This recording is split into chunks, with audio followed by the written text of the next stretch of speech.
Aujourd'hui, nous allons travailler sur la nature ou la classe grammaticale des mots. Allez, c'est parti! Tout d'abord, il faut savoir que la langue française, c'est un peu comme un jeu de Lego, avec plein de petites briques qui vont s'assembler pour former des phrases. En réalité, faire de la syntaxe, c'est un peu assembler ou alors décrire l'ensemble de ces pièces de jeu. En français, il existe 10 sortes de briques ou de pièces de jeu différentes.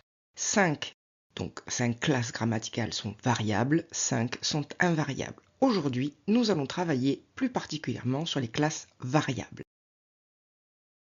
Les mots qui appartiennent à ces classes variables ou ces natures variables sont des mots qui vont prendre les marques du genre et du nombre. Ces classes variables vont permettre de construire l'ensemble des phrases de base de la langue française. Par exemple, le chat mange la souris, le gros chat mange la souris grise, ou encore le chat la mange.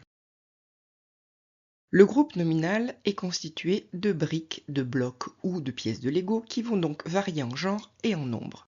Ce groupe nominal est constitué de 2 briques essentielles, le déterminant et le nom, auquel peut parfois s'adjoindre, dans le groupe nominal étendu, la brique adjectif.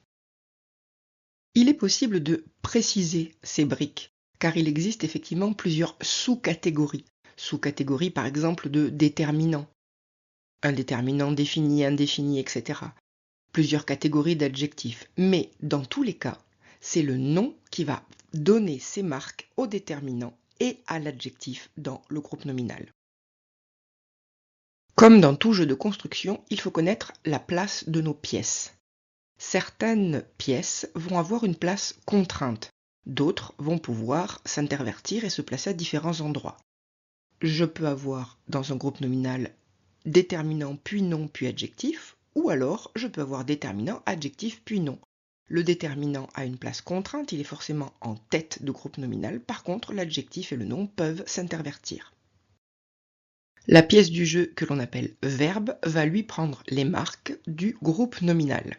Si nous avons donc un groupe nominal constitué d'un déterminant puis d'un nom, ce groupe nominal va donner ses marques donc au verbe. Le bloc pronom est équivalent à un groupe nominal, c'est-à-dire à une brique déterminant plus nom. Il va donc prendre ses marques. Procédons à l'analyse en décrivant la nature des mots qui constituent nos 3 phrases initiales. Dans la première phrase, nous observons un groupe nominal le chat, constitué des 2 briques déterminant puis nom, qui constitue donc le groupe nominal qui donne ses marques à la brique verbe, qui est suivi par un nouveau groupe nominal déterminant puis nom. Dans la deuxième phrase, le groupe nominal sujet est étendu puisqu'il est constitué d'un déterminant, d'un adjectif et d'un nom, mais c'est bien lui qui donne de nouveau ses marques à la brique verbe qui suit, c'est-à-dire mange. En complément d'objet, nous observons à nouveau un groupe nominal étendu, déterminant, puis nom, puis adjectif.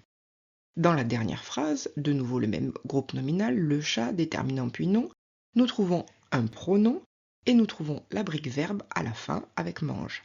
C'est bien le premier groupe nominal qui va donner ses marques au verbe et nous observons que le pronom se substitue soit à un groupe nominal simple, la souris, soit à un groupe nominal étendu, déterminant, nom, adjectif.